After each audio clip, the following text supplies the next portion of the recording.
Bismillahirrahmanirrahim. This is Dr. Farooq, your course instructor for GIS and remote sensing. This is week number 10, and we are going to start the introduction of remote sensing and its basic principles. And later on, we will talk about the different sensors, their resolution, their types, and their applications in the earth sciences and engineering field. And then we will also talk about some of the analysis. Those are done using the remote sensing softwares. In the previous lecture, we talked about the overlay analysis based on input data related to vector format and also raster format. So, in all previous lectures, we talked about mainly GIS portion of your course, and now we are going to start the remote sensing portion of your course. And we will start first with the vision. We will define how important is the vision. I mean, if we are going to talk about the remote sensing and to talk about vision, we need to talk a little bit about the construction of the eye and how we can differentiate different types of colors and other type of items and man-made and artificial and natural features using our eye. And definitely there are other animals, they have the same kind of structure of eye through which we can see different things. So there is a very good relationship between the eye and the sensor that we make based on the remote sensing technology.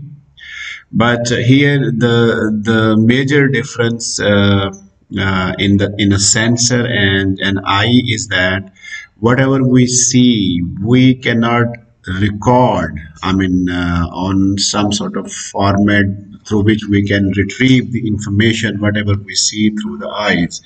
It is clear we have memories and we remember the things those were, I mean, seen by our eyes, but the we cannot retrieve the information based on some sort of scientific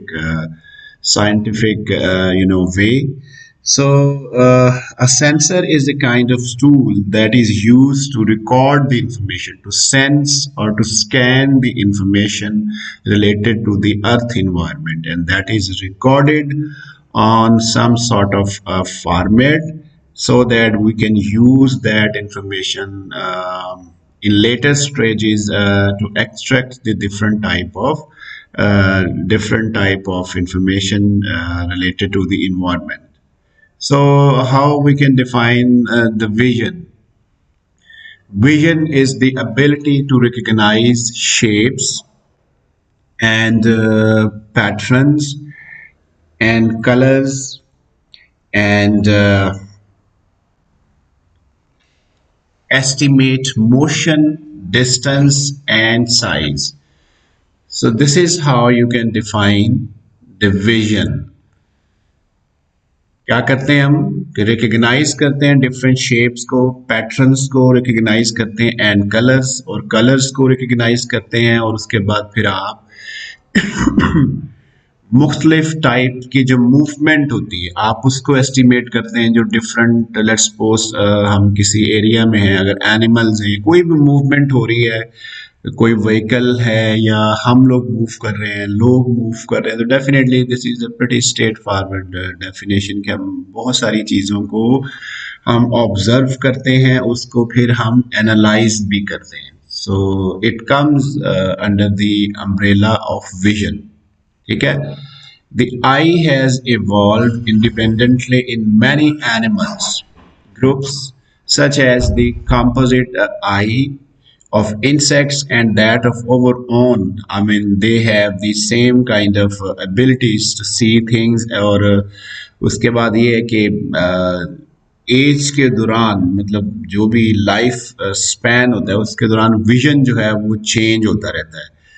तो जब एक कोई भी जो living thing है वो born होती है तो उस वक्त क्या होता है कि विजन बहुत कम होता है, एनिमल्स में भी, ह्यूमन बीइंग्स में भी। और उसके बाद आहिस्ता आहिस्ता जो विजन है बच्चे का वो ज्यादा होता रहता है, ठीक है। वो with the passage of time वो एक मैक्सिमम लिमिट तक चले जाता है, इन बिटवीन 10 to 20 ईयर। उसके बाद वो एक इस पर्टिकुलर टाइम तक कांस्टेंट रहता है, स्टे मैक्सिमम उसकी जो एवोल्यूशन है आई की वो हो चुकी होती है। उसके बाद फिर क्या है कि एक नेचुरल प्रोसेस है कि वो नीचे की तरफ फिर डिक्लाइन करता है। तो इस तरह से जो विजन है वो इस तरीके से जो है वो आपका चेंज होता रहता है, ठीक है। So the perceptual ability of human beings are learned entirely through experiences. ठीक है? All right. So let's talk a little bit about the structure of an eye.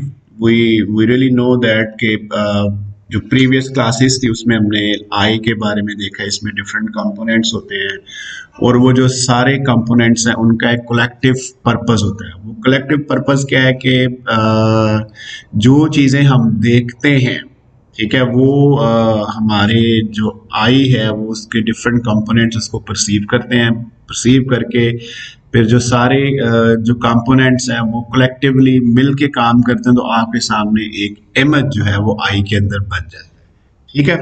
तो इस तरीके से हमारी जो आई है वो काम करती है। इसमें जैसे कॉर्निया है, ठीक है, कॉर्निया जो है वो क्या करता है, वो for refraction of the rays के लिए यूज होता है। फिर आयरिस क्या करता है, ये उसके नीचे होता है, और iris for controlling the pupil diameter to control the amount of light gathered and depth of the field, ठीक है। फिर उसके नीचे जो है वो लेंस होता है। लेंस क्या करता है, अब इसमें लेंस जो टिपिकली ह्यूमन आई में है वो तकरीबन 17 mm जो मेच्योर्ड आई है वो होती है उसकी फोकल लेंथ, और फिर वो accordingly adjust, lens automatically adjust करता है मुख्तलिफ दूर या नज़दीक से जो हम मुख्तलिफ चीज़ें देखते हैं उसके उसके साइज को वो एडजस्ट करता है अकॉर्डिंगली, ताकि जो इमेज है वो क्लियर हो।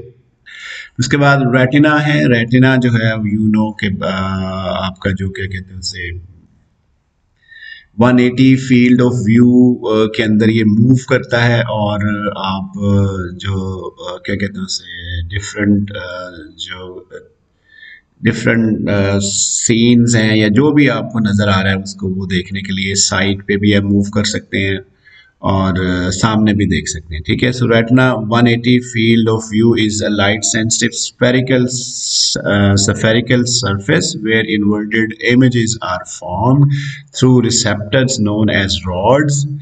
Those are around 130 million, right, for black color and white, black and white images, and cones 7 million for color images, ठीक है।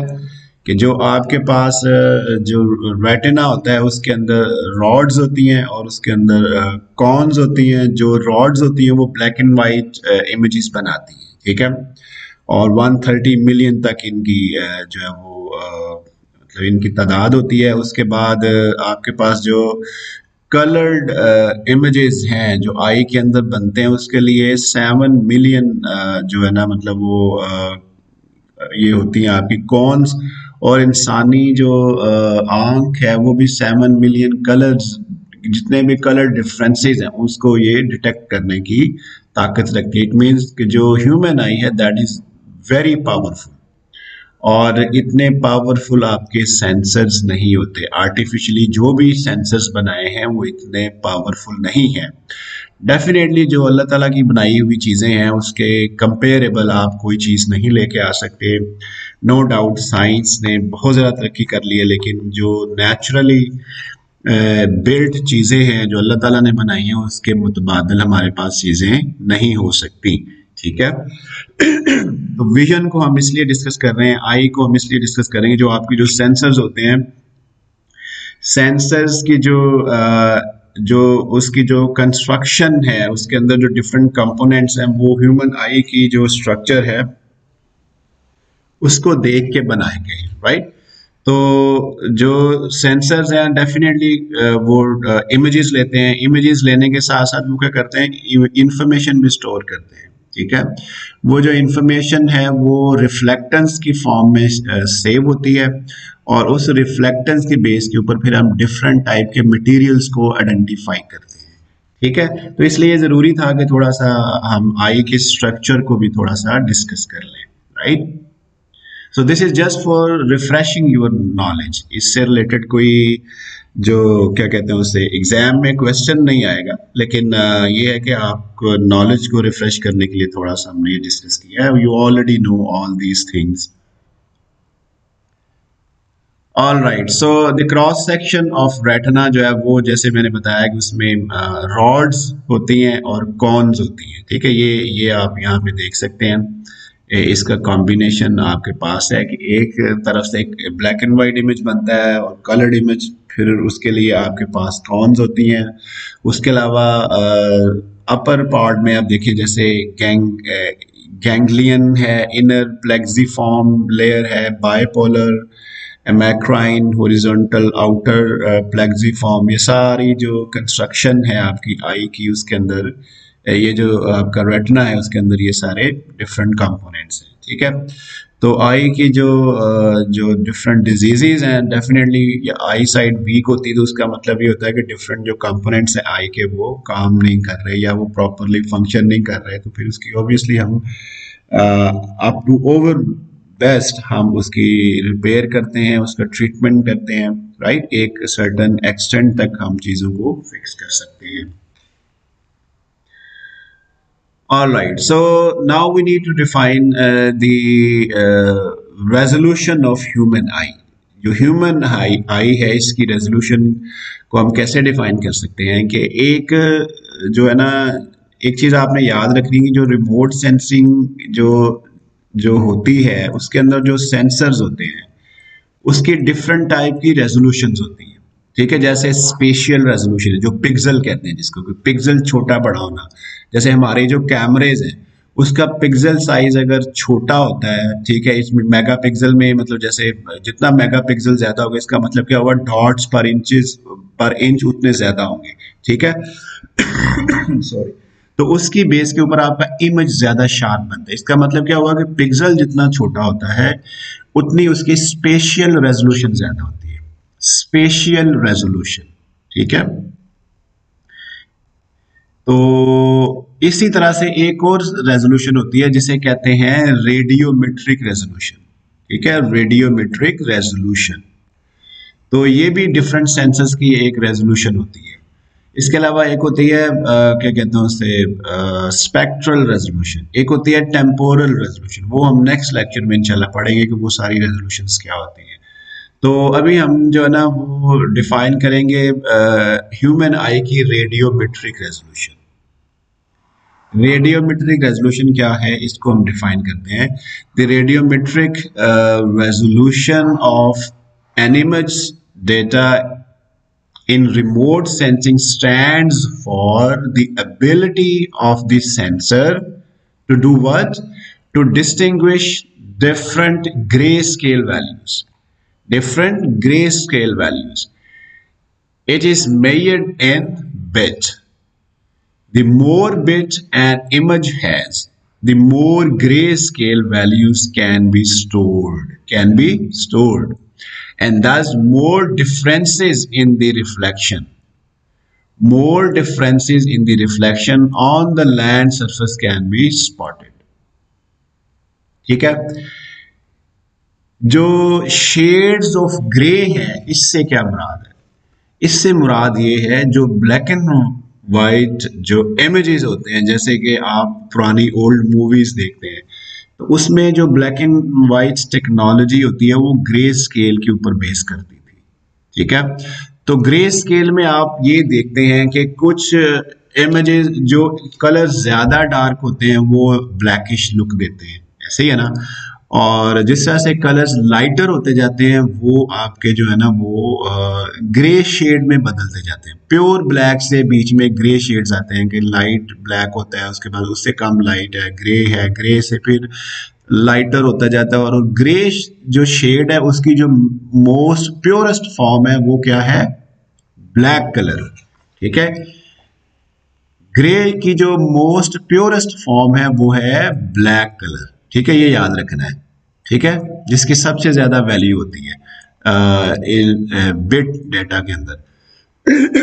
और इसकी जो सबसे इम्प्योर फॉर्म वो क्या है, इम्प्योर फॉर्म है वाइट। ठीक है, जिसके अंदर कोई डार्कनेस नहीं होती। ठीक है, उसको हम क्या कहेंगे, ये सबसे जो लाइटेस्ट फॉर्म है ग्रे स्केल के ऊपर वो वाइट होती है, और जो सबसे जो डार्केस्ट है वो क्या है, वो आपकी ब्लैक होती है। ठीक है, ये चीज आपने याद रखनी है। तो इस तरह से कुछ रिमोट सेंसिंग के जो टूल्स हैं उनकी जो ये वाली जो रेजोल्यूशन है, रेडियोमेट्रिक रेजोल्यूशन, इसको एक्सप्लेन करना भी इम्पोर्टेंट होता है। ठीक है, तो उस रेजोल्यूशन को हम शेड्स ऑफ ग्रे में डिफाइन करते हैं। तो जो शेड्स ऑफ ग्रे होते हैं वो टोटल कितने होते हैं, अब ये क्वेश्चन है। ये होते हैं 256। 256 यूजुअली शेड्स ऑफ ग्रे होते हैं। ठीक है, जो कि ना नॉर्मल सेंसर्स की ये रेजोल्यूशन होती है। इसका मतलब क्या हुआ कि 250 नंबर ऑफ शेड्स जो हैं वो डिटेक्ट कर सकता है कोई भी पर्टिकुलर सेंसर। ठीक है, अगर 256 शेड्स ऑफ ग्रे हैं तो इसमें क्या है कि ह्यूमन आई जो है, इसमें जो उस सेंसर की जो रेजोल्यूशन है वो कितनी होगी, 2⁻8। क्या होगी, उसकी बिट में जो रेजोल्यूशन है वो 2⁻8 होगी। ठीक है, तो ये 256 बनता है, ये आपने याद रखना है। ठीक हो गया। तो शेड्स ऑफ ग्रे जो होते हैं वो डिफरेंट जो मटेरियल्स हैं सरफेस के ऊपर उनके डिफरेंट शेड्स ऑफ ग्रे होंगे। ठीक है, फॉर एग्जांपल जैसे वाटर है तो ब्लैक एंड व्हाइट कलर, अगर आप ब्लैक एंड व्हाइट आपके पास कोई इमेज है तो वाटर उसमें डार्क नजर आता है। ठीक है, यूजुअली। तो इसका फिर जो शेड, इसका एक पर्टिकुलर शेड ऑफ ग्रे है। ठीक है, इसका एक नंबर होगा। इस तरह से जो आपके स्ट्रक्चर हैं, जैसे कंक्रीट स्ट्रक्चर्स हैं या कोई और इस तरह के स्ट्रक्चर्स हैं लाइट कलर में जो हमें नजर आते हैं, तो वो क्या होंगे, उनका जो उनकी जो वैल्यू है वो थोड़ी सी कम होगी, मतलब उसका जो शेड ऑफ ग्रे है उसका वो थोड़ा सा कम होगा। ठीक है, तो इस तरह से कुछ और मटेरियल्स होते हैं जिनके कलर्स डार्क होते हैं, लाइटर होते हैं, तो ये डिफरेंट मटेरियल्स की प्रॉपर्टीज हैं कि वो डिफरेंट कलर्स देते हैं। तो उन कलर्स की बेस के ऊपर आप उन मटेरियल्स को आइडेंटिफाई करते हैं। ठीक है, जैसे आपके पास लेट्स सपोज कंक्रीट है तो इसका एक डिफरेंट शेड ऑफ ग्रे होगा, वाटर है तो इसका डिफरेंट होगा, और उसके बाद अगर वाटर के अंदर सेडिमेंट्स हैं कोई तो उसका डिफरेंट होगा, क्लियर वाटर का डिफरेंट होगा। उसके बाद ये है कि जैसे कोई मिनरल है, जैसे क्वार्ट्ज है, ठीक है, कोरंडम है, टोपैज है, कैल्साइट है, हेलाइट है, ये सारे जो डिफरेंट मिनरल्स हैं इनका भी एक शेड ऑफ ग्रे होगा। ठीक है, तो उसकी बेस के ऊपर आप इनको आइडेंटिफाई कर सकते हैं। तो इसलिए ये जो रेडियोमेट्रिक रेजोल्यूशन है, this is also very important. ठीक हो गया। Now we will talk about the radiometric resolution of human eye. तो ये आप बस देख के हैरान हो जाएंगे कि जो ह्यूमन आई है has a radiometric resolution that ranges between 3 to 4 bit. 3 to 4 bit का मतलब ये है 2 रेज पावर 4। 2 रेज पावर 4 का क्या मतलब है, इसका मतलब है 16 shades of grey. That is to say, the human eye cannot differentiate between more than 16 shades. ठीक है, इसका मतलब क्या हुआ कि नेचर में आपके शेड्स ऑफ ग्रे जो है वो हंड्रेड्स में हो सकते हैं, लेकिन जो ब्लैक एंड वाइट इमेजेस हैं, मतलब जैसे हमने बात कर रहे हैं इन शॉर्ट, उसमें अगर 16 शेड्स ऑफ ग्रे तक इंफॉर्मेशन है तो वो आपकी ह्यूमन आई उसको देख सकती है, डिटेक्ट कर सकती है, लेकिन इससे ज्यादा जो शेड्स ऑफ ग्रे हैं उसको डिटेक्ट नहीं कर सकती। तो इसका मतलब ये हुआ कि हमें फिर इससे ज़्यादा पावरफुल जो ब्लैक एंड वाइट जो आपकी जो रेडियोमेट्रिक रेजोल्यूशन है उसके लिए जो हमारे सेंसर्स हैं उनकी रेजोल्यूशन ज़्यादा बेहतर होती है ब्लैक एंड वाइट इमेजेस के लिए। लेकिन डेफिनेटली आई जो है हमारी वो कलर्ड जो इमेजेस हैं उसको अच्छे तरीके से परसीव करती है।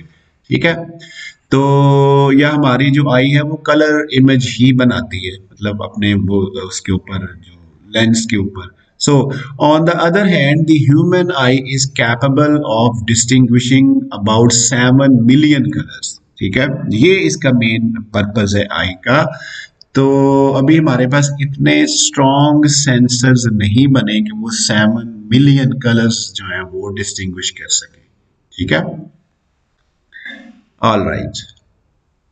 सो now we will talk about the different type of colours. ये जो कलर्स हैं वो किस तरह बनते हैं। अब ये जो कलर्स हैं इसके बारे में थोड़ी सी इंफॉर्मेशन आपको पहले भी है कि कलर्स जो होते हैं ये हमें ऐसे नज़र क्यों आते हैं। किसी भी चीज़ का कोई कलर नहीं है, ये आपने याद रखना है कि जो हमें चीज़ें नज़र आती इनका ये कलर अपना नहीं है। ये वो कलर है जब इस पे लाइट पड़ती है या जो इलेक्ट्रोमैग्नेटिक रेडिएशंस पड़ती हैं, तो यू नो दैट कि जो इलेक्ट्रोमैग्नेटिक रेडिएशंस हैं, ठीक है, वो डिफरेंट कलर्स की होती हैं। अगर आप इसका स्पेक्ट्रम देखें तो इसमें डिफरेंट कलर्स के हमें जो है ना वो रेंजेस नजर आएंगी इलेक्ट्रोमैग्नेटिक जो वेव्स हैं इनकी। ठीक है, तो वो जो इलेक्ट्रोमैग्नेटिक वेव्स हैं अब वो जब पड़ती हैं सारी की सारी डिफरेंट ऑब्जेक्ट्स के ऊपर, तो वो जो ऑब्जेक्ट्स हैं ये उनकी नेचर है वो उसकी केमिस्ट्री पे डिपेंड करता है कि वो किस कलर को ज़्यादा रिफ्लेक्ट करेगी। ठीक है, तो जिस कलर को वो रिफ्लेक्ट करता है मटेरियल, वो कलर जो है वो उस मटेरियल का हमें लगता है कि ये इसका कलर है। ठीक है, so this is all about the reflectivity of different colours. Different objects जो है वो डिफरेंट कलर्स को रिफ्लेक्ट करते हैं और वही कलर जो है वो उसका नजर आता है। सिमिलरली जो ह्यूमन स्किन है, ह्यूमन स्किन जो है इसका अपना कोई कलर नहीं है। ठीक है, ये चीज आपने याद रखनी है कि कोई गोरा कोई काला नहीं है, कोई किसी को मतलब इस तरह से वो किसी भी तरह से जो कलर है वो अपनी प्रॉपर्टी बॉडी की है ही नहीं या किसी भी चीज की वो है ही नहीं।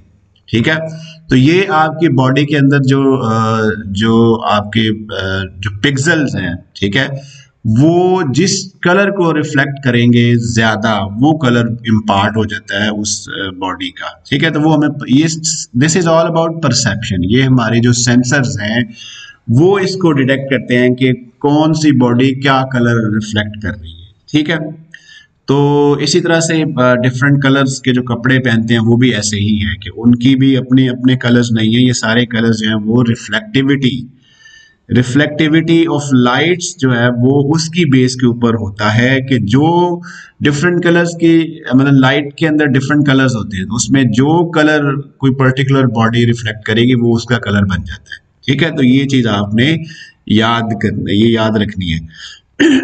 Now there are some additive primary colors and there are some subtractive primary colors. Primary colors हमारे पास कौन से हैं?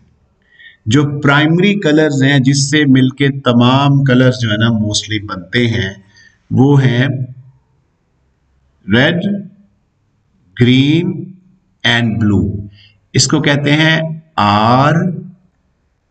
RGB combination.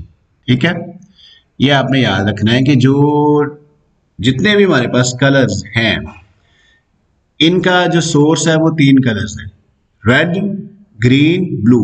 अब इनकी जो कंपोजिशन है डिफरेंट अदर इसकी जो डिफरेंट प्रोपोर्शंस हैं इन कलर्स के, इनकी प्रोपोर्शंस की बेस के ऊपर नए कलर्स बनते हैं। ठीक है, जो हम 7 मिलियन कलर्स की बात कर रहे हैं ना, इस तरह से ये हंड्रेड्स ऑफ कॉम्बिनेशंस, आप थाउजेंड्स ऑफ कॉम्बिनेशंस बना सकते हैं और आप इसको मतलब उसमें कलर बेसिकली 3 ही है। ठीक है, तो अगर आप अच्छे वाले पेंट स्टोर्स पे जाएं तो आप उन्हें कहेंगे हमें लाइट पिंक चाहिए, हमें ये वाला शेड चाहिए, हमें ये वाला शेड चाहिए कलर का, तो वो क्या करते हैं, वो यही बेसिक कलर्स लेते हैं। अगर उनके पास रेडी नहीं है कलर, तो इन्हीं बेसिक कलर्स की केमिस्ट्री उन्हें पता होती है कि हमने रेड प्योर कितना डालना है, इसमें ग्रीन की कितनी परसेंटेज डालनी है, ब्लू की कितनी परसेंटेज डालनी है, ठीक है। इनको मिक्स करेंगे और उसके बाद वो कलर बन जाएगा। बाद दफा ये भी होता है कि आपको रेड और ग्रीन की मिक्सचर में यूज करना होता है, नहीं ब्लू यूज करते, या इस तरह से डिफरेंट अदर जो कलर्स हैं वो आप कॉम्बिनेशन में यूज नहीं भी कर सकते और कर भी सकते, ठीक है। तो याद रखने वाली चीज ये है कि जो आपका जो बेसिक स्कीम है कलर्स की, जो कलर्स जो शेड्स बनते हैं उसको ये क्या कहते हैं कि उसमें ये रेड ग्रीन ब्लू जो है इसकी जो कंपोजिशन है, ठीक है, इसकी जो क्वांटिटी है उसकी बेस के ऊपर जो है वो डिफरेंट अदर कलर्स बनते हैं, ठीक है। तो अब हम इसको डिस्कस करते हैं इन अनदर वे कि ये जो डिफरेंट पेंट कंपनीज हैं वो इसी तरह से कलर्स बनाती हैं, इनके शेड्स इसी तरह से बनते हैं, उनको पता होता है कि ये कलर बनाने के लिए हमें कौन सा कलर कितना मिलाना चाहिए, ठीक है।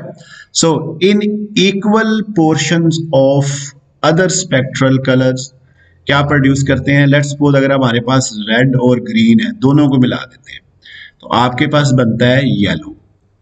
अगर आप रेड और ब्लू को मिलाते हैं तो बनता है मैजेंटा, ठीक है। ये मैजेंटा कलर जो है ये जो वुमेन है उनको ज्यादा इन कलर्स का पता होता है। सयान कलर है, ठीक है, जिसे कहते हैं ग्रीन प्लस ब्लू, इसको मिलाएंगे तो आपके पास सयान कलर बनेगा, ठीक है। अनदर इम्पॉर्टेंट थिंग आपने याद रखनी कि रेड ब्लू और ग्रीन तीनों को इक्वल प्रोपोर्शंस में डालेंगे अगर, तो ये आप खुद भी कर सकते हैं। अगर आप रेड ग्रीन ब्लू ले लें, ठीक है, और पेंट ले लें, तो अगर प्योर रेड है, प्योर ब्लू है, प्योर ग्रीन है, तो आप इनको मिलाएंगे तो आपको कलर कौन सा आएगा, white. So it's a kind of magic, you know, कि आपके कलर सारे डार्क थे लेकिन जब आपने उनको मिलाया तो वो वाइट कलर बन गया, ठीक है। तो इस तरह से डिफरेंट कलर्स जो होते हैं इनके शेड्स होते हैं, ये आपने याद रखना है कि प्योर रेड जो है वो आपको नजर आएगा थोड़ा सा मैरून टाइप, राइट। उसके बाद जैसे जैसे वो रेड की रेडनेस खत्म होती है वो पिंक की तरफ जाता है, ठीक है। तो ये भी आपने चीज याद रखनी। अभी हम आगे कलर्स के बारे में थोड़ा सा और पढ़ेंगे कि डिफरेंट कलर्स जो होते हैं वो उनके शेड्स कितने हो सकते हैं और वो किस तरीके से उनके प्रोपोर्शन जो है वो वेरी करें तो वो किस तरह से कौन से कलर बनते हैं, ठीक है। तो ये जो रेड ग्रीन ब्लू है इन्हें कहते हैं एडिटिव प्राइमरी कलर्स, ठीक है, इसे कहते हैं एडिटिव प्राइमरी कलर्स, ठीक है। उसके बाद ये है कि in non equal portions non spectral colours are produce. क्या होता है, in non equal proportions, portions कह लें, प्रोपोर्शंस कह लें, non spectral colours are produced, right. Now we are going to talk about the subtractive primary colours.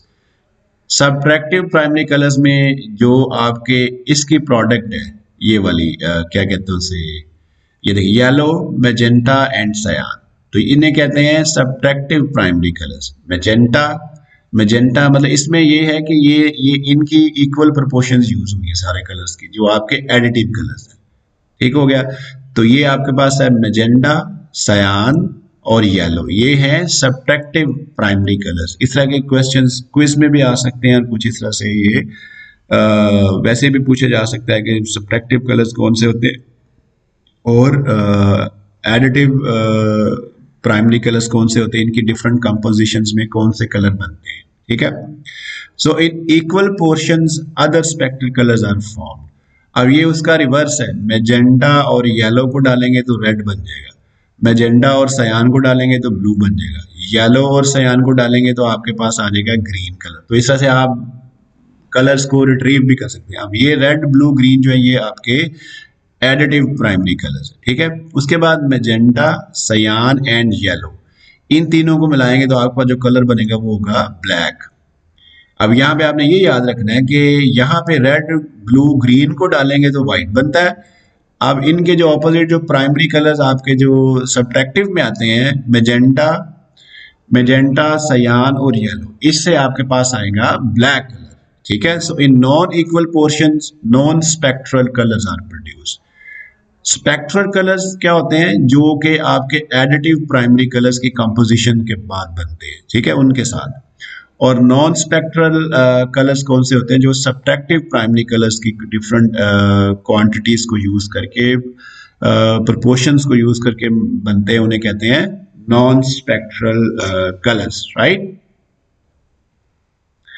All right, तो जो भी कलर्स होते हैं, अब हमने शेड्स ऑफ ग्रे डिस्कस क्यों किए, ठीक है, ये इसलिए डिस्कस किए कि हर कलर के अपने आप उनको शेड्स ऑफ ग्रे में उसको आप रिप्रेजेंट कर सकते हैं।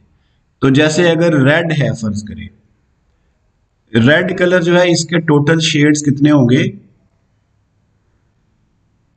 0 से लेके 255 तक, ये आपने याद रखना है। तो टोटल शेड्स कितने हो गए, 256, जीरो को भी ऐड करें तो 256 हो जाता है, ठीक है। तो रेड के शेड्स कितने होंगे, 256 होंगे, ठीक है। इसी तरह से ग्रीन के भी शेड्स 256 होंगे, इसी तरह से व्हाइट के भी शेड्स जो हैं वो 256 होंगे। तो व्हाइट का जो इम्प्योर शेड है वो कौन सा होगा, व्हाइट का जो इम्प्योर शेड है वो ब्लैक होगा, ठीक है, बिल्कुल डार्क, ठीक है। और जो ग्रीन है, ग्रीन का प्योर जो क्या कहते हैं उसे शेड है, वो डेफिनेटली ग्रीन ही होगा, और लेकिन इसका जो इम्प्योर शेड है वो वाइट होगा, ठीक है। इस तरह से सारे कलर्स को आप डिफाइन कर सकते हैं। और इनकी जो रेजोल्यूशन, सबके जो शेड्स होते हैं वो आपके 256 तक अगर आप डिस्कस कर रहे हैं तो उसमें 8 बिट, ये 8 बिट रेडियोमेट्रिक रेजोल्यूशन है, ठीक है, उसमें ये सारे शेड्स हैं। अगर इससे रेजोल्यूशन ज़्यादा ऊपर जाएगी तो ये शेड्स मज़ीद बढ़ जाएंगे, आप उस कलर को मज़ीद आप स्मॉलर शेड्स में डिवाइड कर देंगे, ठीक है। तो अब आपने क्या करना है, हमें ये पता है कि 3 तरह के बेसिक कलर होते हैं, ये देखें आर, ये क्या है, सबसे पहले हम लिखते हैं रेड को, फिर हम लिखते हैं ग्रीन को, ठीक है, फिर हम लिखते हैं ब्लू को, RGB। तो ये RGB की ये लिखने का तरीका है कि अगर आपके पास रेड कलर है, रेड कलर का मतलब ये है, क्योंकि प्राइमरी कलर आपके पास है 3, ठीक है। तो अगर रेड कलर है आपके पास प्योर रेड, इसका क्या मतलब है कि इसमें ग्रीन नहीं है, ग्रीन 0 है, ग्रीन का शेड 0 है, और ब्लू का शेड भी 0 एब्सेंट है। इसका मतलब क्या है कि प्योर रेड जो उसका जो नंबर होगा वो 255 होगा, ठीक है, 255 प्योर रेड का नंबर है। इसी तरह से प्योर ग्रीन का क्या मतलब है, प्योर ग्रीन में आपका जो रेड है ये अब रेड 0 हो जाएगा, आपका ब्लू जो है वो भी 0 हो जाएगा, ठीक है, और ओनली ग्रीन आपका होगा, ठीक है, ये आपने याद रखना है। तो ये इस तरह से आप इसको लिखते हैं। सिमिलरली ब्लू में क्या होगा, ब्लू में ये होगा कि ये दोनों RGB, रेड और ग्रीन दोनों क्या है, 0 है, और इसमें ब्लू जो है वो प्रेजेंट है, तो इट मीन्स कि दिस इज प्योर ब्लू। तो इससे हमने ये चीज देखी कि जो प्योर रेड है उसका नंबर भी 255 होगा, जो प्योर ग्रीन है उसका नंबर भी 255 होगा, शेड्स ऑफ ग्रे की हम बात कर रहे हैं, और ब्लू जो है उसका नंबर भी 255 होगा। तो जिस तरह से ये नंबर डिक्रीज करेगा, उस कलर की जो प्योरिटी है वो डिक्रीज करेगी, ठीक है। 0 जो है वो इम्प्योर कलर होगा, ठीक है, उसमें कोई कलर नहीं होगा, 0 का मतलब ये है, ठीक है। तो इसी तरह से अगर हमारे पास व्हाइट कलर है, व्हाइट कलर कैसे बनेगा कि pure red, pure blue, pure green, जो आप सॉरी RGB में लें तो R रेड पहले आ जाएगा, ग्रीन बाद में आएगा, फिर ब्लू आएगा। तीनों कलर्स की जो है ना वो प्रोपोर्शंस भी सेम है, और उसके बाद उनकी प्योरेस्ट फॉर्म जो है वो हमने ली है। तो आपके पास आ जाएगा व्हाइट कलर, ठीक हो गया। सयान जो है, इसी तरह से सयान में क्या है कि आपके पास जैसे वो बनता है, सयान कैसे बनता है, आपके पास ग्रीन और ब्लू को जब मिलाते हैं, रेड एब्सेंट है तो सयान कलर बनता है, तो उसको हम इस तरीके से डिनोट करेंगे। मैजेंटा को जो है वो हम इस तरीके से डिनोट करेंगे कि उसमें ग्रीन नहीं है, रेड और ब्लू मिलाएंगे तो मैजेंटा कलर बनता है। येलो कैसे बनता है, रेड और ग्रीन को मिलाएं और उसमें ब्लू 0 है, ठीक है, तो फिर आपके पास बनता है येलो कलर। ब्लैक कैसे बनता है, एवरी कलर इज एब्सेंट, तो ये आपके पास है ब्लैक, जैसे डार्कनेस जो है, अंधेरा क्या होता है, वो उसमें कोई लाइट नहीं होती, ठीक है। वो बाज़ दफ़ा इस तरह का अंधेरा होता है कि उसमें आपका हाथ भी नजर नहीं आता, प्योर ब्लैक, राइट। ये आपने थोड़ी सी कलर स्कीम्स याद रखनी है। RGB का कॉम्बिनेशन आपने याद रखना है, और हर कलर के 256 शेड्स होते हैं, 0 से लेके 255 तक, ठीक है। ये चीज़ आपने याद रखनी है। Now how we can define the जो जो शेड्स हैं उसके, ठीक है। How you can define the different shades of a colour, ठीक है। उसमें तीन तरह की प्रॉपर्टीज हैं, ह्यू, सैचुरेशन एंड इंटेंसिटी।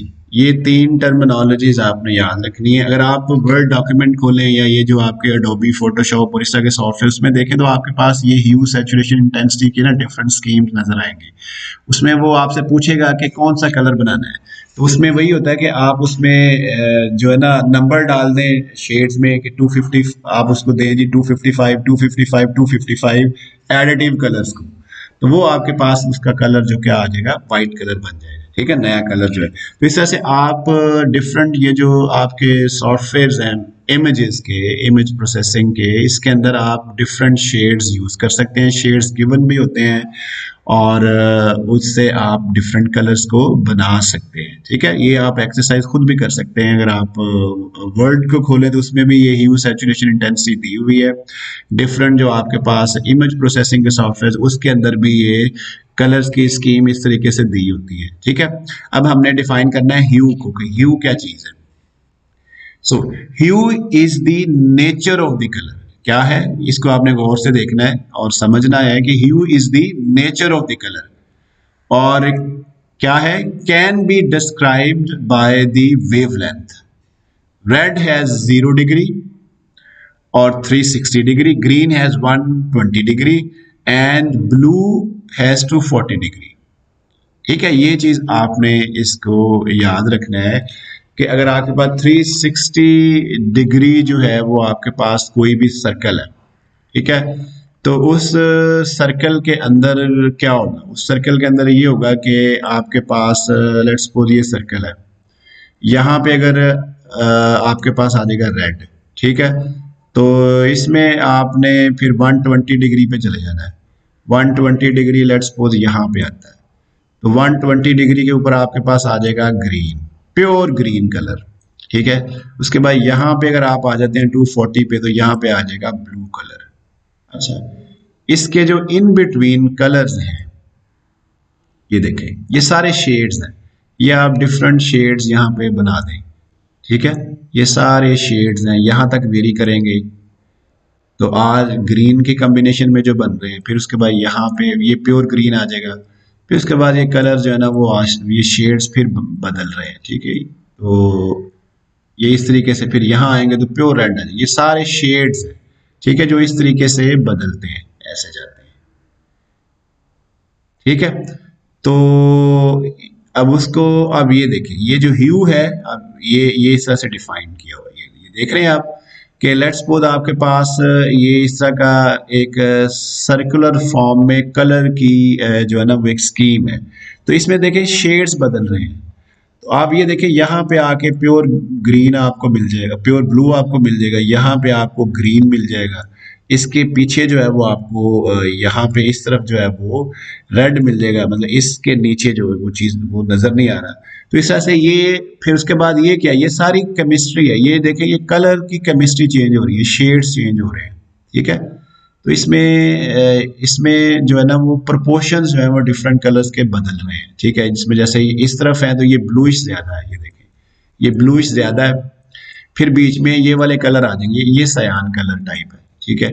अब इसमें फिर इसके बाद ये ग्रीननेस की तरफ जा रहा है, तो यहाँ आके ये प्योर ग्रीन हो जाएगा लेट्स सपोज। अब उसके बाद ये इस तरफ ग्रीननेस कम हो रही है तो ये येलोविश कलर प्रोमिनेंट हो रहा है, येलोविश के बाद आपके पास ये पिंकिश कलर आ जाएगा, पिंकिश के बाद आगे जाके आपको यहाँ पे रेड मिल जाएगा, ठीक है। तो इसे कहते हैं hue. Hue is the nature of the colour and can be described by the wavelength, ठीक है। वेवलेंथ को आप 360 डिग्री के अराउंड जो है वो डिस्क के अंदर आप उसको एक्सप्लेन कर रहे हैं, राइट। सैचुरेशन क्या है, सैचुरेशन क्या है? Purity of the colour. Saturation is related to the purity of the colour, कि प्योरिटी ऑफ द कलर जो है आप उसको रिप्रेजेंट कर सकते हैं 0 से 90 तक। 0 is the completely impure colour and 90 degree is the completely pure colour. अब इसके लिए हम नेक्स्ट फिगर में जाते हैं। यहां पे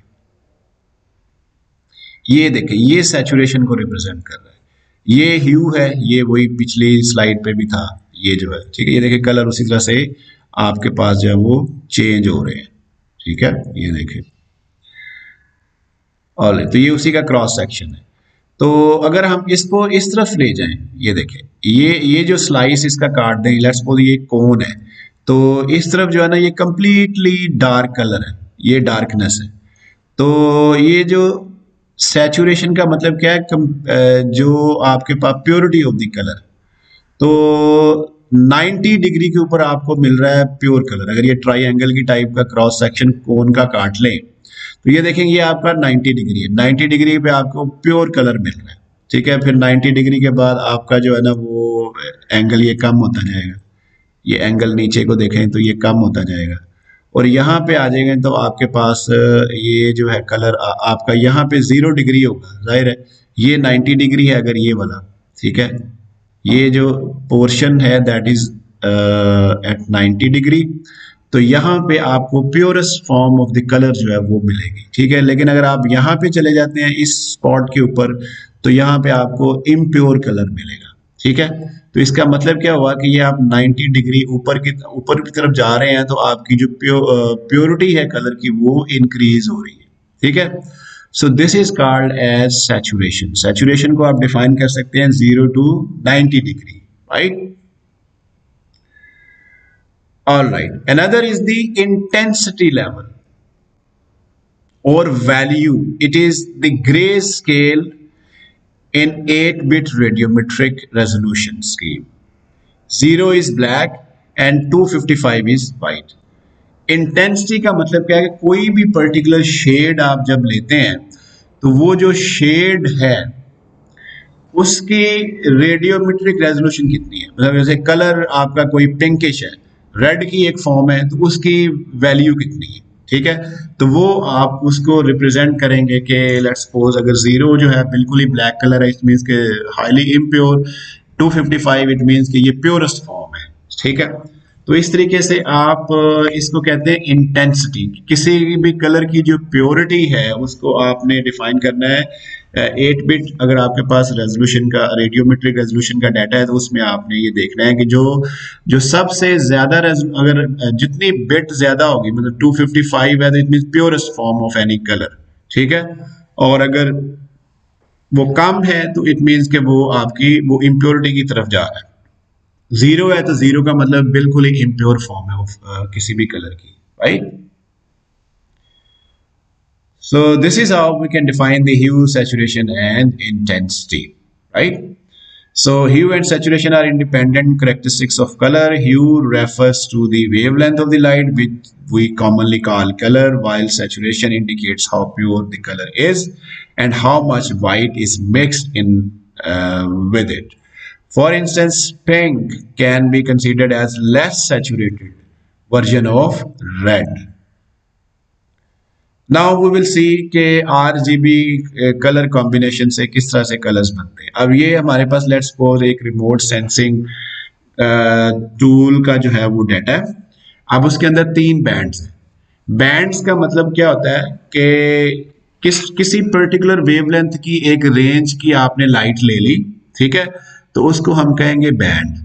इस तरह से जो डिफरेंट सेंसर्स होते हैं वो आपने याद रखना है कि उसमें डिफरेंट बैंड्स होते हैं, कि एक जो सेंसर है उसमें डिफरेंट वेवलेंथ्स के बैंड्स होते हैं, ठीक है। वो जो बैंड्स होते हैं वो एक्चुअली क्या होते हैं, कैमरास ही होते हैं सेंसर्स के अंदर, जो उस बैंड की विड्थ को यूज करके, वेवलेंथ को यूज करके इमेज लेते हैं, ठीक है।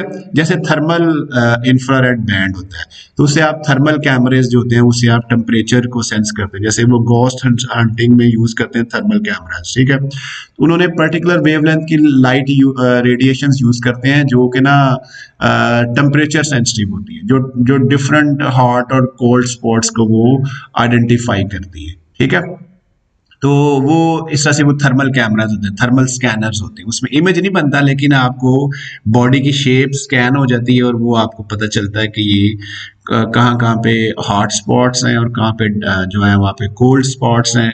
और जाहिर है कि टेम्परेचर ज़्यादा होगा, इसका मतलब क्या होता है कि वहाँ पे कोई ऑब्जेक्ट जो है वो वहाँ पे मौजूद है। ठीक है, तो इस तरह से वो सारे मतलब डिफरेंट बैंड्स होते हैं जिसके अंदर आप रिमोट सेंसिंग कर सकते हैं। फॉर एग्जांपल हमारे पास है एक ऐसा रिमोट सेंसर जिसमें 3 बैंड्स के अंदर डाटा रिकॉर्ड होता है, तो हर बैंड का अपना इमेज होता है। जैसे ये बैंड 3 है, बैंड 2 है, बैंड 1 है। तो इससे आपको पता चल गया होगा कि आर जी इसमें ये है कि जो आपका बैंड 1 इसमें 2 जो आर जी बी है उसको बैंड्स के कन्फिग्रेशन में कैसे लिखते हैं, 3 2 1। 3 जो है वो रेड है, 2 जो है वो ग्रीन है और 1 जो है वो है ब्लू। ये इसको इस स्कीम के अंदर लिखते हैं। ये आपने याद रखना है कि 2 3 1 जो है ना ये आरजीबी को शो करता है, 3 जो है वो रेड है। अच्छा, इसमें अब क्या हुआ कि ये जो इन बैंड्स के जो भी कैमराज हैं जो इस बैंड की वेवलेंथ को यूज कर रहे हैं, ठीक है, तो उनसे आप ये 3 इमेजेस लेंगे, ये आपके पास क्या आएंगे, 3 सेपरेट इमेजेस आएंगे। अगर आपका सेंसर उसमें 3 बैंड्स है उसकी रेजोल्यूशन, इसे कहते हैं spectral resolution. Number of bands जितने ज्यादा होंगे उसकी स्पेक्ट्रल रेजोल्यूशन उस सेंसर की ज्यादा होगी, नंबर ऑफ बैंड जितने कम होंगे उस बैंड की स्पेक्ट्रल रेजोल्यूशन कम होगी। ठीक है, ये आपने याद रखना है। तो लेट्स सपोज हमारे पास एक सेंसर है जिसके 3 बैंड्स हैं। ठीक हो गया, ये चीज समझ आ गई। अब वो जो बैंड्स होते हैं हमें ये भी पता है कि जो स्पेशियल रेजोल्यूशन क्या होती है, स्पेशियल रेजोल्यूशन में पिक्सेल्स होते हैं। ठीक है, कि एक पर्टिकुलर एरिया के अंदर आपने उसका इमेज लिया तो उसमें स्पेशल रेजोल्यूशन की बेस के ऊपर वो जो पिक्सेल्स जो है ना वो डिस्ट्रीब्यूट हो जाएंगे कि कितने पिक्सेल्स उस पर्टिकुलर एरिया के अंदर उस डायमेंशन के अंदर आते हैं based on the special resolution.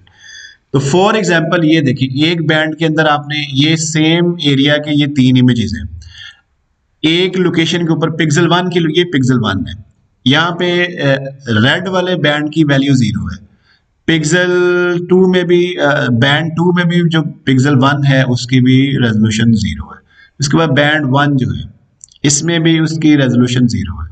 ये एक्चुअली डिजिटल नंबर्स हैं, ये रिफ्लेक्टिविटी है, अगर आप इसको रिफ्लेक्टिविटी का नाम दे तो वो भी ठीक है, डिजिटल नंबर है ये। ठीक है, डिजिटल नंबर जो है वो हर पिक्सल की एक आईडी होती है। ये रास्टर फॉर्मेट, हमने रास्टर फॉर्मेट डिफरेंट डिस्कस किए थे पिछले 2 वीक्स पहले। ठीक है, तो ये उसी तरह से ये इमेजेस हैं। तो हमने यहाँ पे देखना है कि अब ये देखेंगे यहाँ पे वैल्यू जो है ना वो 200 है, किसी जगह पे 45 है, 250 है।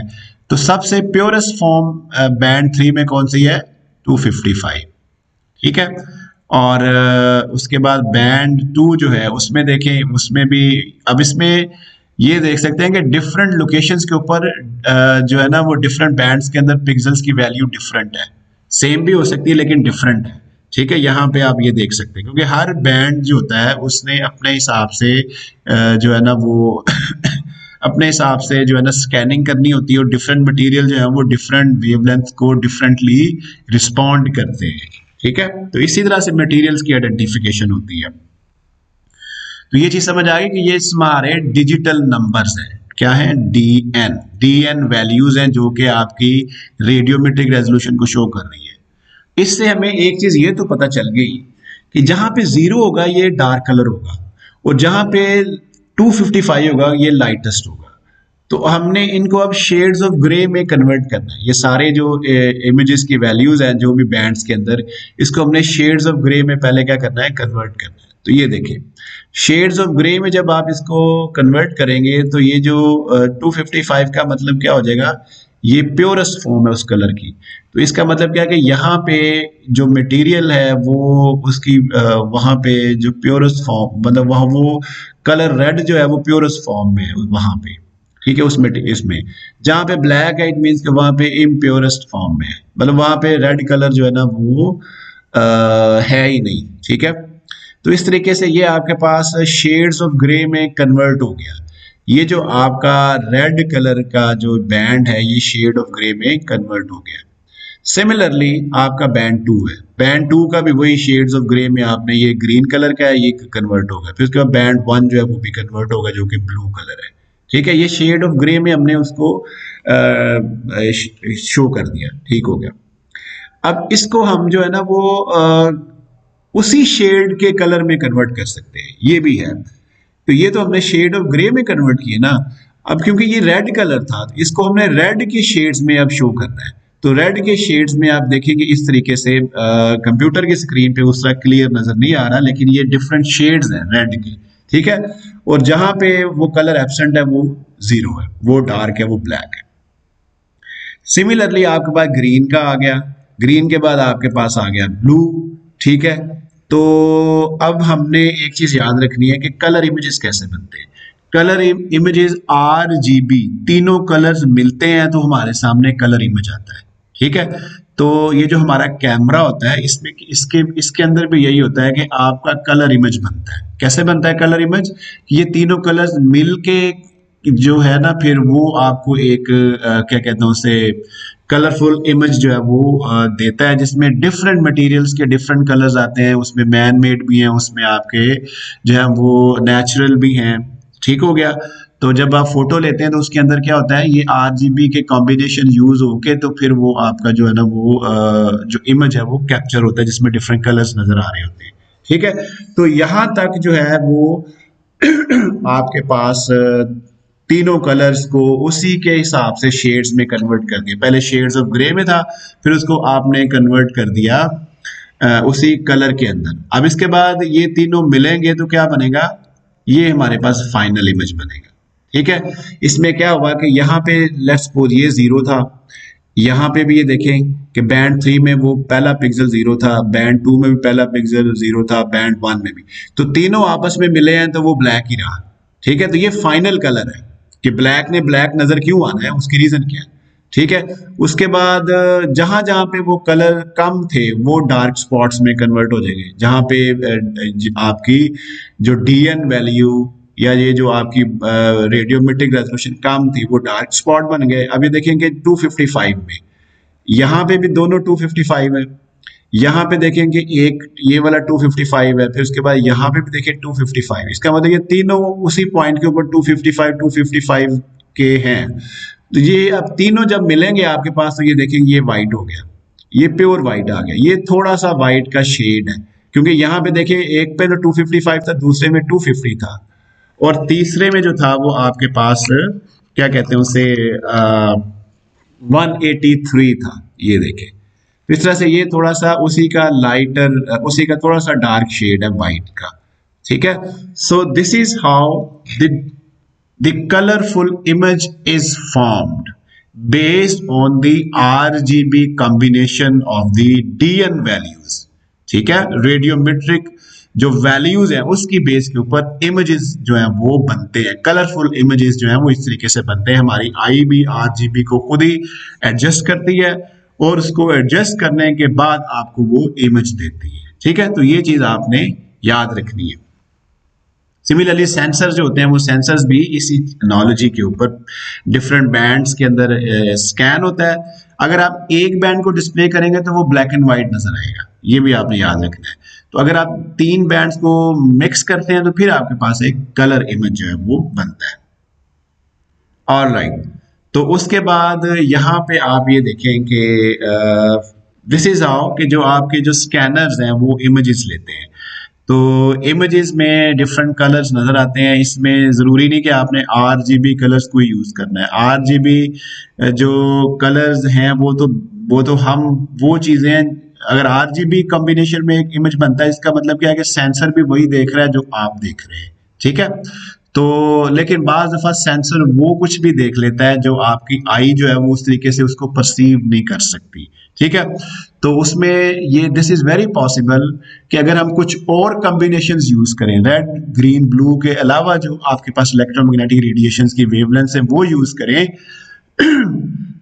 तो आपको डिफरेंट अदर कलर्स कॉम्बिनेशंस भी नजर आएंगे जो कि आप नेकेड आई से नहीं देख सकते, ठीक है। फॉर एग्जांपल कि वेजिटेशन है, अब एक जगह पे कितना सारा डेंस फॉरेस्ट है, उसमें डिफरेंट प्लांट्स हैं, डिफरेंट ट्रीज हैं।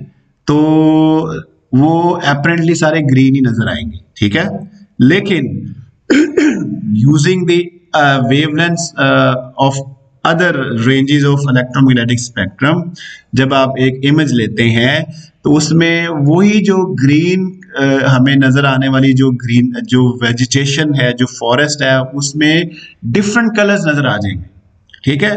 तो उससे क्या होगा, उससे ये होगा कि आप, इसका मतलब क्या है कि आरजीबी कॉम्बिनेशन में एक जैसी नजर आने वाली चीजें, हालांकि वो मुख्तलिफ हैं, वो किसी और कॉम्बिनेशन में, जिसको आप फॉल्स इमेजिंग कहेंगे, फॉल्स इमेजिंग कहेंगे, ठीक है, कि वो कलर्स हैं जो हम नहीं देख, वो एक्चुअली हमारी आंख नहीं देख रही, लेकिन वो सेंसर से हम देख रहे हैं कुछ और इलेक्ट्रोमैग्नेटिक रेडिएशंस को यूज करते हुए उसकी वेवलेंथ को, ठीक है। तो वो आप देखेंगे कि ना, इसमें लेट्स सपोज के आपके पास जो है ना वो मैंगो के ट्रीज हैं, उनका कलर कुछ और नजर आ जाएगा। आपके पास एप्पल्स के ट्रीज हैं, उनका कलर कुछ और नजर आ जाएगा उनके पत्तों का। उसके बाद आपके पास लेट्स सपोज जो है वो गावास के ट्रीज हैं, उसके कलर कुछ और नजर आएगा। तो इस तरीके से आप डिफरेंट टाइप की वेजिटेशन को भी आइडेंटिफाई कर सकते हैं, क्योंकि उनकी reflectivity to different other ranges जो इलेक्ट्रोमैग्नेटिक रेडिएशंस की हैं उसमें डिफरेंट होती है। तो रिमोट सेंसिंग में आप अदर रेंजेस को यूज करते हैं, ठीक है। आप ये देखें कि आपकी जो नेकेड आई है वो बहुत सारी चीजों को एक कलर, मतलब आप ये देखें कि बहुत सारे ऐसे मटेरियल्स होते हैं जो आपको, जिनका कलर अपेरेंटली आरजीबी कॉम्बिनेशन में एक ही होता है, एक तरह का नजर आता है। लेकिन अगर आप कुछ और कॉम्बिनेशंस यूज करें जो आपकी आई यूज नहीं कर रही, तो फिर आप वो कलर्स जो है ना वो फिर ये होगा कि एक जैसी दिखने वाली चीजें जो है ना वो फिर डिफरेंट नजर आती है उन कलर कॉम्बिनेशंस में जो कि आरजीबी के अलावा है। फॉर एग्जाम्पल चैल्कोपाइराइट भी गोल्डन कलर की होती है, गोल्ड भी गोल्डन कलर का है, जाहिर है। तो जब दोनों को आप इकट्ठा वैसे रखेंगे, अपेरेंटली आपको फर्क नजर नहीं आएगा कि इसमें गोल्ड कौन सा है, इसमें चैल्कोपाइराइट कौन सी है, ठीक है। तो फिर अगर आप उसको उसको क्या करेंगे, आप उसकी स्पेक्ट्रोस्कोपी करेंगे, ठीक है। स्पेक्ट्रोस्कोपी क्या है कि यही इलेक्ट्रोमैग्नेटिक रेडिएशंस को यूज करेंगे और उसकी बेस के ऊपर गोल्ड की अपनी रिफ्लेक्टिविटी है और चैल्कोपाइराइट की अपनी रिफ्लेक्टिविटी, उसकी बेस के ऊपर आप दोनों को देख लेंगे कि कौन सा गोल्ड है इसमें, कौन सा चैल्कोपाइराइट, ठीक है। तो ये सारी चीजें रिमोट सेंसिंग में आती हैं। तो आरजीबी के अंदर जो चीजें नजर आती हैं एक जैसी, जिसका एक ही कलर नजर आता है, जैसे व्हाइट कलर की बहुत सारी चीजें हैं लेकिन उनकी केमिस्ट्री डिफरेंट है। तो इसलिए फिर हम रिमोट सेंसिंग करते हैं कि हमारे पास ऐसे सेंसर होते हैं जो कि ना आरजीबी के कॉम्बिनेशन के अलावा वेवलेंथ की मैग्नीट्यूड को यूज करते हैं और उसकी बेस के ऊपर फिर आपकी इमेजेस हम लेते हैं, तो उसमें बहुत सारी चीजें प्रोमिनेंट हो जाती हैं जो एक जैसी नजर आ रही होती है। तो ये एक बेहतरीन एप्लीकेशन है रिमोट सेंसिंग की, जिसकी बेस के ऊपर आप मिनरल एक्सप्लोरेशन कर सकते हैं, मिनरल्स को आइडेंटिफाई कर सकते हैं, सरफेस एक्सपोजर्स देख सकते हैं, रॉक्स को आइडेंटिफाई कर सकते हैं, डिफरेंट कलर्स की डिफरेंट जो आपके टाइप्स की रॉक्स हैं। उसके बाद ये कि आप मैन मेड जो फीचर्स हैं उसमें जो आप पास जो है वो लेट्स सपोज हाउसेस किधर हैं, बिल्डिंग्स किधर हैं, इसके अलावा कुछ और इस तरह की चीजें, जितने भी मटेरियल्स हैं जो हमें सरफेस के ऊपर नजर आते हैं, all those materials can be identified using the remote sensing with the reasonable accuracy, right. तो ये इसका एक्चुअली एक मेजर पर्पज है रिमोट सेंसिंग का। कंटेमिनेशंस को आप देख सकते हैं, एयर के अंदर जो कंटेमिनेंट्स हैं उसको आप देख सकते हैं, एयर पोल्यूशन को किसी भी जगह पे मेजर कर सकते हैं। All right. So sometimes फिर ये जो विजुअलाइजेशन है वो क्या है, डिफरेंट कलर्स की कॉम्बिनेशन, डिफरेंट कलर जब कंबाइन होते हैं तो आपको डिफरेंट कलर डिफरेंसेस नजर आते हैं, ठीक है। तो विजुअलाइजेशन इज वेरी इंपॉर्टेंट। बाज दफा आप धोखा भी खा लेते हैं कि आपको ऐसे कुछ इमेज, जैसे ये इमेज शायद आपको मूव करता हुआ नजर आए कि ये हालांकि ये मूव नहीं कर रहा, लेकिन इसमें क्योंकि एक ही जैसे कॉम्बिनेशन बहुत ज्यादा है, छोटे बड़े हैं, तो ये दिस इज वेरी इंपॉर्टेंट कि जो हमारी ह्यूमन आई है वो बाज दफा उसकी जो विजुअलाइजेशन है वो शार्प हो सकती है, बाज दफा नहीं भी हो सकती, ठीक है। तो बाज दफा जो चीजें हमें नजर आती हैं वैसी होती नहीं है, ठीक है। जैसे ये हमें मूविंग ऑब्जेक्ट्स की तरह नजर आ रहे हैं, तो ये ऐसे नहीं है। तो इसी तरह से जो सेंसर्स होते हैं, इसलिए सेंसर्स जो है वो फिर इस तरह की चीजों को जो है वो डिटेक्ट करते हैं, वो धोखा नहीं खाते, ठीक है। हमारी विजुअलाइजेशन जो है वो बाज दफा जो चीज नजर आ रही है वो होती नहीं है, उससे धोखा भी खा सकते हैं। यहाँ पे देखें तो यहाँ पे भी ऐसा ही है कि हमारी जो आई जो है ये प्रॉबेबली अगर आप इसको कंसंट्रेट करें इस इमेज के ऊपर तो आप देखेंगे कि ये जो वाइट्स जो वाइट डॉट है बाज़ दफ़ा ये ब्लैक बन जाते हैं अगर आप ब्लिंक करें। ये जब आप ब्लिंक कर रहे हैं तो ये आपको ब्लैक एंड वाइट जो है ना मूव होते हुए डॉट्स नजर आएंगे। इसकी रीजन क्या है? इसकी रीजन ये है कि आपकी आई के ऊपर एक इमेज बनता है और वो कुछ टाइम तक रहता है। अगर आप एक तरफ कुछ देख रहे हैं तो दूसरी तरफ देखने की कोशिश करेंगे ना तो कुछ लम्हों के लिए वो इमेज आपके उसके ऊपर रहता है, ठीक है, आई के अंदर रहता है, वो स्टोर हो जाता है, लेकिन उसके बाद फौरन वो निकल जाता है, दूसरा सीन जो है वो आ जाता है, दूसरा जो मंजर है वो आपके सामने आ जाता है, ठीक है। सिमिलरली ये जो हम अपनी आई बॉल को मूव कर रहे हैं तो इसके साथ ऐसे लग रहा है जैसे डार्क और वाइट जो ब्लैक स्पॉट है वो आपस में वो मतलब वो ब्लिंकिंग हो रही है उनकी, ठीक है। तो अब ये जो है ये चीजें जाहिर है कि टूल्स के अंदर ये चीजें नहीं है। टूल जो सेंसर है उसने तो वही देखना है, वही उसके सामने जो है उसको वो स्टोर कर लेगा, उसको फिक्स कर लेगा, ठीक है। तो इसीलिए हमें सेंसर्स की ज़रूरत होती है जो कि इंफॉर्मेशन को स्टोर करता है, डाटा को स्टोर करता है इमेज की फॉर्म में। उसको चाहे आप 10 साल के बाद भी यूज़ करें वो वहाँ पे प्रिजर्व रहेगा। लेकिन हमारी जो आई है उसकी मेमोरी इतनी ज़्यादा नहीं होती कि वो एक इमेज को इस तरीके से स्टोर करे कि जब भी आप वो लम्हा याद करें तो आपके सामने एग्जैक्टली वो सारी चीज़ें सामने नहीं आती। वो आप उसको जस्ट विजुअलाइज करते हैं अपने ब्रेन की जो है वो पावर को यूज़ करके एक मतलब उसको मतलब इमेजिन करने की कोशिश करते हैं उसी सीनरी को दोबारा से। तो लेकिन जो सेंसर्स हैं वो क्योंकि फोटो ले लेते हैं, वो स्कैन कर लेते हैं, वो आपके पास डाटा ऑलरेडी स्टोर्ड होता है। जब मर्जी आप उसको देखें, उसको एनालाइज करेंगे, उसकी अपनी अपनी पिक्सल्स की रिफ्लेक्टिविटी होगी, वो डाटा वहां पे स्टोर्ड होगा। अब यहाँ पे देखें, यहाँ पे भी मतलब थोड़ी सी परसेप्शन आपकी गलत हो सकती है कि आप यहाँ पे ये देखेंगे ये डिफरेंट लाइंस हैं, ठीक है। ये इसकी क्या है, ये पर्टिकुलर एक उसकी थिकनेस है, ये इसकी थिकनेस है, ठीक है, ये इसकी थिकनेस है। आपके ख्याल में इनकी थिकनेस डिफरेंट है या एक जैसी है? ठीक है, सोचे जरा।